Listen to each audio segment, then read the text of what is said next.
Hello students, IUPAC के आधार पर हाइड्रोकार्बनों के व्युत्पन्न यानी क्रियात्मक समूहों के नामांकन को बतला रहा हूं और इसके लिए मैंने पीछे बहुत सारे वीडियो बना दिए, कम से कम 6-7 वीडियो बन गए हैं। अब जो लास्ट बचा है वो है OH आधार पर एल्कोहलों का वर्गीकरण और IUPAC ईथर का नामांकन। ईथर का नामांकन कैसे करेंगे और एल्कोहल यानी कि ये बताया मैंने प्राथमिक, द्वितीयक और तृतीयक एल्कोहल होती हैं, लेकिन OH के आधार पर एल्कोहलों का वर्गीकरण कैसे करते हैं ये आपको मैं बतलाने जा रहा हूं।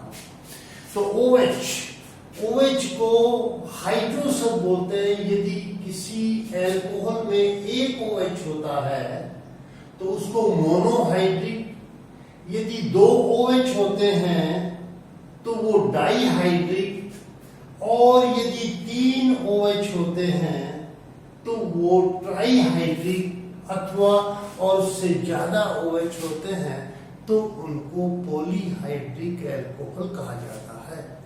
इसलिए एक OH की उपस्थिति मोनोहाइड्रोक्सी और 2 OH की उपस्थिति डाइहाइड्रिक और मोनोहाइड्रिक और पॉलीहाइड्रिक या ट्राइहाइड्रिक एल्कोहल के नाम से जाना जाता है। तो ये वर्गीकरण हो गया। अब इनका नाम ये तो मैं काफी बता चुका हूं, एक OH और मेरे पिछले वीडियो देखिए, मेथेनॉल, और इसका नाम हो जाएगा एथेनॉल। पुरानी पद्धति में मेथिल एल्कोहल और इसको एथिल एल्कोहल और मेथेनॉल और एथेनॉल। अब ये आता है डाइहाइड्रिक में। डाइहाइड्रिक में 2 OH समूह लगे हैं यहां पर। इसको पुरानी पद्धति में ग्लाइकोल कहते हैं। क्या कहते हैं इसको? ग्लाइकोल। लेकिन अब इसको यदि IUPAC में नाम कहेंगे तो इसमें लंबी श्रृंखला क्या है? 2 कार्बन की लंबी श्रृंखला है, इसलिए यहां पर ये 2 OH इसमें लगे हैं, 2 कार्बन हैं, तो एथेन। क्या नाम लिखेंगे? एथेन। और एथेन के पहले कार्बन और दूसरे कार्बन पर OH लगे हैं तो एथेन 1 2 डाई और 1,2 डाइऑल। एथेन 1,2 डाइऑल या डायोल। डायोल भी इसको लिखा जाता है, एथेन 1,2 डायोल या डाइऑल। तो ये नाम इसका हो जाएगा। ग्लाइकोल का यदि IUPAC नाम जब पूछा जाता है तो आप क्या कह सकते हैं कि एथेन 1,2 डाइऑल। अब यहाँ ये तीसरा एग्जाम्पल ले रहा हूं मैं, इसमें फिर आप लंबी श्रृंखला इससे लिख देंगे 1 2 3। ये प्रोपेन हो गया, और प्रोपेन नाम होगा इसका IUPAC में प्रोपेन 1,2 डायोल। इसका नाम हो जाएगा प्रोपेन 1,2 डायोल। और इसका जो नाम है ये 1 2 3 1 2, ये ट्राई अब हाइड्रिक एल्कोहल है। इसको ग्लिसरॉल का नाम दिया जाता है। और यदि परीक्षा में आपका है कि ग्लिसरॉल का IUPAC में नाम क्या होता है तो इसको क्या कहेंगे? प्रोपेन है। तो यहां से प्रोप, यहां से क्या कर देंगे? प्रोपेन 1 2 3 ट्रायोल बोल दो, सीधा ही ट्रायोल इसको लिख सकते हैं, या 1 2 3 प्रोपेन ट्रायोल। 1 2 3 प्रोपेन ट्रायोल या प्रोपेन। लेकिन यही मैं आपको बता रहा हूं कि ये लिखने का तरीका अच्छा है। प्रोपेन 1 2 3 यानी ट्रायोल हो गया। आशा करता हूं कि आपको अब इस पे हाइड्रो OH के आधार पर आपको ये एल्कोहलों का वर्गीकरण आ गया होगा। अब आप समझ गए होंगे। इसमें 2 ही है, एक ग्लाइकोल का नाम पूछा जाता है और एक ग्लिसरॉल का नाम पूछा जाता है। तो ग्लाइकोल का IUPAC में क्या नाम होता है? 1 2 प्रो प्रोपेन डायोल या प्रोपेन 1,2 डायोल, या इसको दूसरा जो ग्लिसरॉल का नाम होता है 1,2,3 प्रोपेन। सॉरी, मैंने पहले वाले का नाम गलत बोल दिया। तो यहां से ये जो मैंने बोला है ग्लाइकोल का नाम, वो एथेन 1,2 डायोल, एथेन 1,2 डायोल या 1,2 एथेन डायोल। और ग्लिसरॉल का जो नाम होगा वो होगा प्रोपेन 1,2,3 ट्रायोल या 1,2,3 प्रोपेन ट्रायोल। तो ये नाम आप इसको देखेंगे तो इसके आधार पर आप ये देख सकते हैं कि OH के आधार पर एल्कोहल का वर्गीकरण किस प्रकार से किया जाता है और उनका नोमेनक्लेचर कैसे किया जाता है, ये मैंने आपको बताया। अब आज का जो नया टॉपिक है वो है ईथर। ईथर और एल्कोहल में कोई ज्यादा अंतर नहीं है कि जैसे मान लो ये पहले मैंने ईथर दिया है, यहां ये CH3O और उस यहां जो H था इस H को रिप्लेस करके यदि यहां CH3O लगा दिया जाता है तो इनको ईथर कहते हैं। अर्थात ईथर की पहचान के लिए कोई भी है O के साथ में और कोई भी एल्किल समूह लगा रहेगा तो वो ईथर, यानी ये तो OH होता है तो एल्कोहल, और यदि H की जगह R कोई भी होगा CH3 C2H5 कुछ भी हो R, तो ये क्या चीज होगा, ईथर हो जाता है। ये ईथर कहलाती है, ईथर इसको ईथर। अर्थात OH वाली जो हाइड्रोजन है उसको यदि हटा दिया जाता है और उसकी जगह R आ जाता है तो ईथर आता है। इसलिए इसको सामान्य भाषा में आप RO और R लिख सकते हैं। अब मैंने इसको ROR लिखने के लिए मैंने यहां लिखा है यदि दोनों R बराबर होते हैं, यानी दोनों R मेथिल हैं, दोनों R एथिल हैं, तो ऐसे ईथर को सरल ईथर कहते हैं। क्या कहा जाता है, सरल ईथर या सम्मित ईथर कहते हैं। क्या कहते हैं उसको, सम्मित ईथर। ये और यदि R अलग होता, एक R अलग दूसरा डैश लगा दिया है मैंने, तो इसको क्या कहा जाता है, मिश्रित ईथर। इसको क्या कहा जाता है, मिश्रित ईथर, अथवा इसको असम्मित ईथर भी कहते हैं। क्या कहते हैं इनको, असम्मित ईथर। इसलिए अब मैं इस ईथर का नाम आपको बताने जा रहा हूं। इस O को एक कार्बन के साथ इधर वाले युग के साथ जोड़ दिया तो ये मेथिल है और ये O है, तो इसलिए मेथिल से मेथोक्सी हो जाएगा। मेथ के साथ क्या जुड़ा है, ऑक्स जुड़ा है, इसलिए मेथोक्सी, इसको मेथोक्सी। और जब मैं इसका सामान्य नाम बताता हूं तो क्या बोलेंगे, ईथर का IUPAC में सामान्य नाम क्या है, तो मेथोक्स की जगह आप एल्कोक्सी लिखेंगे।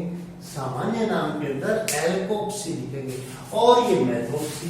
और मेथोक्सी किसके साथ लगा है, ये किसका हिस्सा है, एक कार्बन है, इसलिए इसका नाम हो जाएगा मेथोक्सी मेथेन।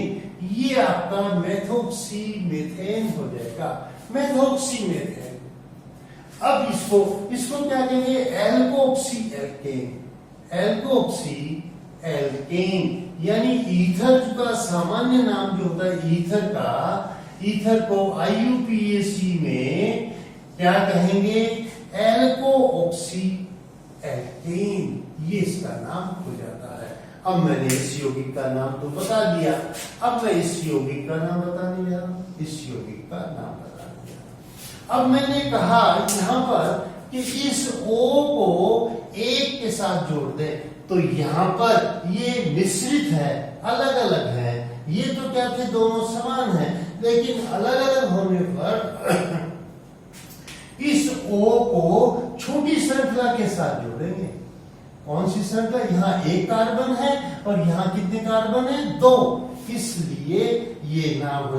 ऐसा नहीं करेंगे, इधर से जोड़ देंगे, इधर कर देंगे, तो इसका नाम होगा मेथोक्सी। वापिस इसका नाम क्या हो जाएगा?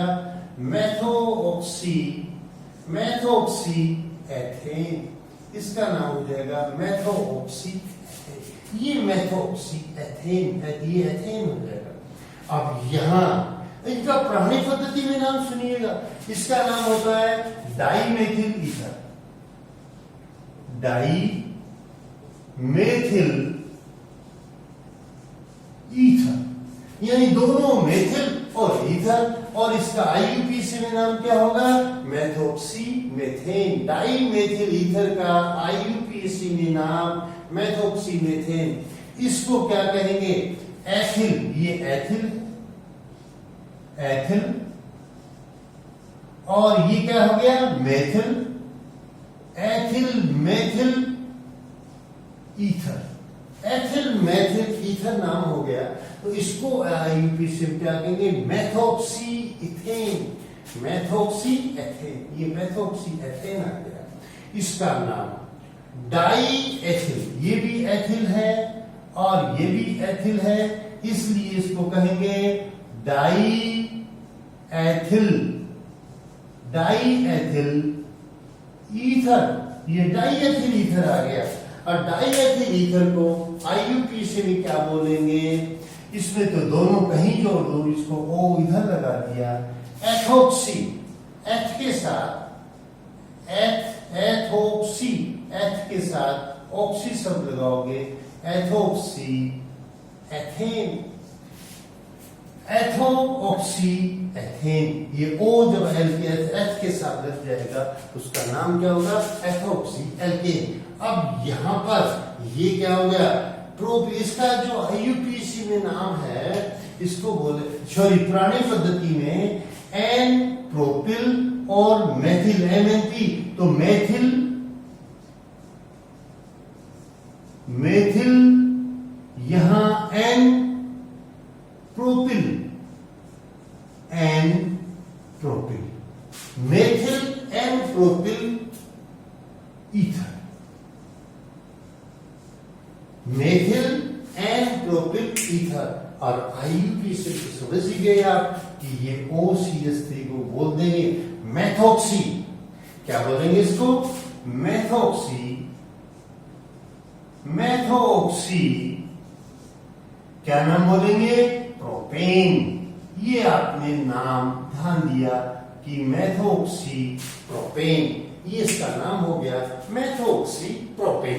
अब आप समझिए कि मैंने इसका नाम मेथोक्सी प्रोपेन लिख दिया, ये मिटा देता हूं मैं, और यहां से सभी नोट कर लिया होगा आपने। ये मैंने मेथोक्सी प्रोपेन लिखा, ये भी मिटा देता हूं। और मेथोक्सी प्रोपेन, यदि मैं इस यौगिक को ऐसे लिख देता CH3 CH और यहां OH, सॉरी OCH3 कर देता, ये OCH3 में बीच वाले कार्बन से जोड़ देता हूं और ये CH3, तो मुझे इसका नाम भी मेथोक्सी, मेथोक्सी, मेथोक्सी प्रोपेन। क्या नाम लिखने का? Methoxy propane. इसका नाम मैं लिखूंगा मेथोक्सी प्रोपेन, और ये भी मेथोक्सी प्रोपेन। इसलिए इस मेथो जब दो से ज्यादा कार्बन हो जाती हैं तो सबस्ट्रेट ग्रुप की या एल्कोक्सी ग्रुप की ये पोजीशन लोकेशन के डिफरेंट वेरिएशन आ जाता है। दो पोजीशन हो सकती है, अर्थात पहले पे दूसरे पे। तो इसको तो क्या बोलेंगे? वन मेथोक्सी, सॉरी हाँ, इसको वन मेथोक्सी प्रोपेन, और इसको क्या बोलेंगे? Two methoxy propane, two methoxy propane इनको बोला जाता है। इस प्रकार से आप ईथर के नाम लिख सकते हैं। अब मैं आपको डिफरेंट स्ट्रक्चर लेकर के इसकी बताता हूं कि यहां पर इसको आइसोप्रोपिल ईथर भी कह दिया जाता है। इसको आइसोप्रोपिल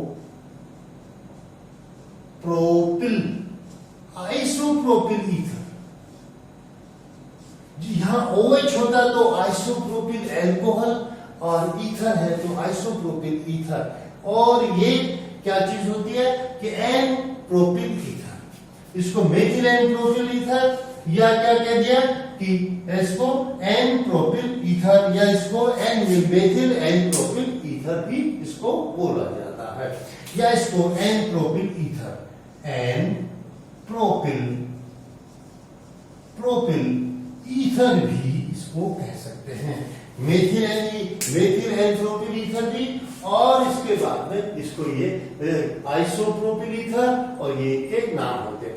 अब मैं आपको एथेन और बता देता हूं। जैसे मान लो आपको क्या चीज है कि टर्शियरी यहां से लिया जाता है, 4 कार्बन का लेते हैं, तो यहां से ये CH3 लिया, CH3 CH2 CH2 CH2 और ये OCH3 ले लिया, यहां से लिया, तो इसका नाम क्या हो जाएगा? इसका नाम हो जाएगा कि मेथिल मेथोक्सी ब्यूटेन। ये क्या हो जाएगा? मेथोक्सी ब्यूटेन, यानी कि 1, और मेथोक्सी कौन से कार्बन पे लगा है? 2, और ये 3, और ये 4, तो 1 मेथोक्सी ब्यूटेन, 1 मेथोक्सी ब्यूटेन, ये 1 मेथोक्सी ब्यूटेन हो जाता है। अब यदि आप इसको भी कहेंगे यहां पर कि CH3 और CH, यहां से एक CH3 यहां लगा दिया, और यहां CH2, और उसके बाद में OCH3 लगाया, यहां लगा दिया, तो इसका नाम पुरानी पद्धति में इसको आइसोब्यूटिल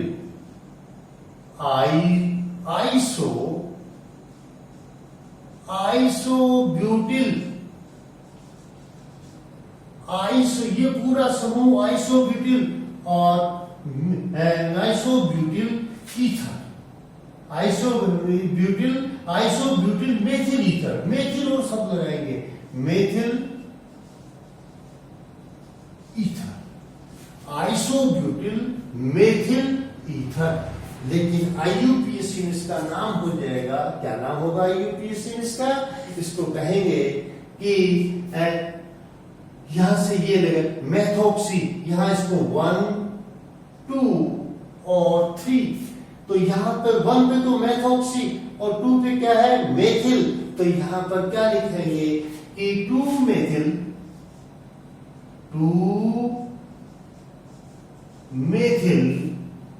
और 1 मेथोक्सी, 1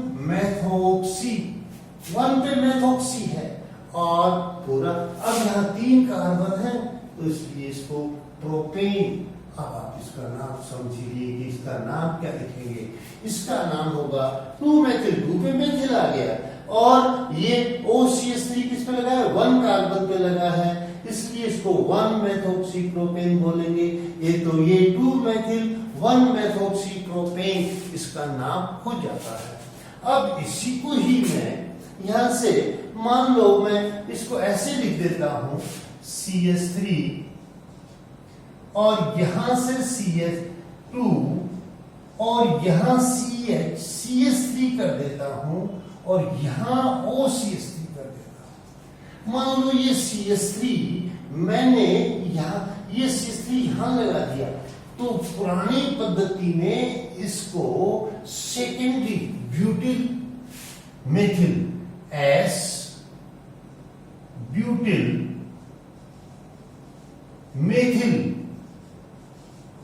मेथिल तो है ही, methyl ether, secondary butyl methyl ether, ये सेकेंडरी कहलाती है, अर्थात CH कार्बन। मैंने ये प्राथमिक, सेकेंडरी और द्वितीय कार्बन काफी बताए हैं, तो उसमें आपको ये ध्यान होना चाहिए कार्बन कौन सा है? सेकेंडरी कार्बन है, क्योंकि 2 कार्बन से जुड़ा है, इसलिए इसको सेकेंडरी ब्यूटिल हो जाएगा, और फिर मेथिल ईथर, ये मेथिल ईथर आ जाएगा। लेकिन IUPAC में जब इसका नाम लिखेंगे तो क्या नाम हो जाएगा इसमें? यहां से 1, 2, 3 और 4, 1 2 3 4, तो इसका नाम हो जाएगा 2-methoxy, 2-methoxy, 2-methoxy butane, 2-methoxy butane. यहां पर श्रृंखला टूट गई थी, इसलिए प्रोपेन हो गया, लेकिन ये चारों के चारों कार्बन एक ही श्रृंखला में हैं, इसलिए ये मैं इस सूत्र को यदि ऐसे लिख देता CH3 CH2 CH OCH3 और ये CH3 आता, तो ये सूत्र और ये सूत्र दोनों बराबर हैं, तो इसलिए 1 2 3 4। यदि यहां OH होता तो 2-butanol कहते, लेकिन OCH3 है तो क्या बोलेंगे 2-methoxy ब्यूटेन। इसका नाम हो जाएगा 2-methoxy ब्यूटेन। अब मैं आपको एक यौगिक और बताता हूं, जैसे मान लो ब्यूटेन के मैंने 3-4 बताए हैं।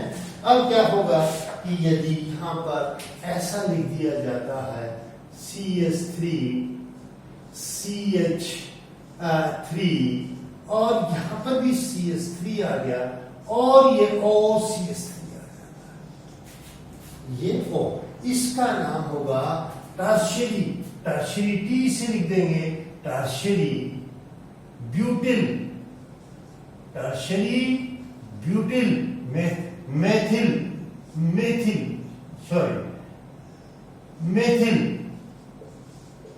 और ईथर, इसका नाम हो जाएगा टर्शियरी ब्यूटिल मेथिल ईथर, इसका नाम जब टर्शियरी मेथिल। अब इसका IUPAC में क्या नाम होगा, तो इसका नाम IUPAC में जानिए नाम, इसका नाम हो जाएगा, यहां से लंबी श्रृंखला देखोगे ये 1 कार्बन कहलाएगी और ये 2 कहलाएगी, ये 3, ये प्रोपेन है, तो यहां से 2-methyl और 2-methoxy, 2-methoxy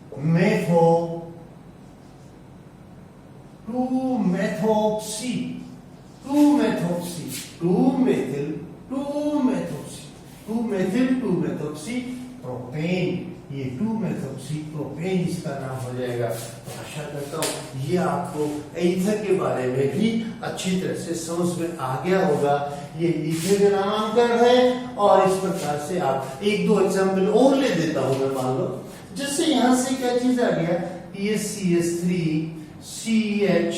CH3 यहां से CH आ गया और उसके बाद में यदि यहां पर मान लो ये OH आ जाता है, यहां से OH आ जाता है और फिर यहां ये OCH3 लग जाता है, मान लो ये यौगिक आ गया, तो यहां तो OCH3 लग, यहां CH2 कर देंगे, CH2 कर, मान लो ये यौगिक आ गया, यहां OH लग गया, तो OH अब सीनियर कौन है, OH है, इसलिए ये ईथर नहीं होगी बल्कि एल्कोहल हो जाएगी और इस OH को कम अंक देना पड़ेगा, तो यहां से 1 2 और ये 3 और यहां से इधर भी आते तो 3 आता, तो ये 1 2 3 ये सही है। और फिर इसको क्या करेंगे, अब ये एल्कोहल नाम हो जाएगा, यहां से 2-methyl, इस यौगिक का नाम होगा 2-methyl और 3-methoxy, यहां पर लिखेंगे 3-methoxy और उसके बाद में ये 2-ol है, तो यहां 3 आ जाएंगे, methoxy, प्रोपेन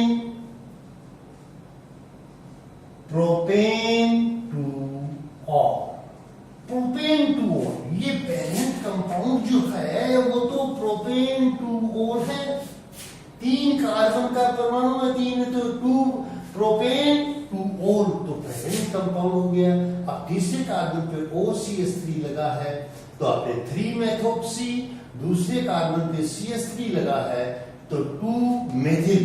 तो इस प्रकार से ये आपके ईथर भी समाप्त हो जाते हैं। तो अब मैंने लगभग IUPAC के समस्त यौगिक बना दिए हैं। एक जनरल वीडियो कल और बनाने जा रहा हूं मैं, जो कि IUPAC पे होगा, जिसमें विभिन्न प्रकार के यौगिकों के हैलाइड्स वगैरह और बताऊंगा। तो यह नाइट्रो समूह के बताएंगे कि वो कैसे लिखे जाते हैं, तो वो भी देखिए। और पीछे मैंने कार्बोक्सिलिक समूह है, नाइट्राइल है, एल्डिहाइड कीटोन है, एल्कीनोल है, सब के सब वीडियो बताए। तो आप मेरे वीडियो बहुत अच्छी तरह से मैंने बताया, समझा करके बताए। मैंने ऐसा नहीं कोशिश की है कि तो आधी घंटे में पूरी IUPAC बता दी। आप मेरे वीडियो देखेंगे, महसूस करेंगे कि जैसे हम लोग क्लासरूम में ही पढ़ाई कर रहे हैं। इसलिए ये मेरे वीडियो आपके लिए बहुत ही लाभप्रद होने वाले हैं। कंटेंट बहुत हाई है इनके, इसलिए आप अपने दूसरे साथियों को भी इनको शेयर कीजिए, उनको बताइए, वीडियो को लाइक कीजिए। Thank you very much.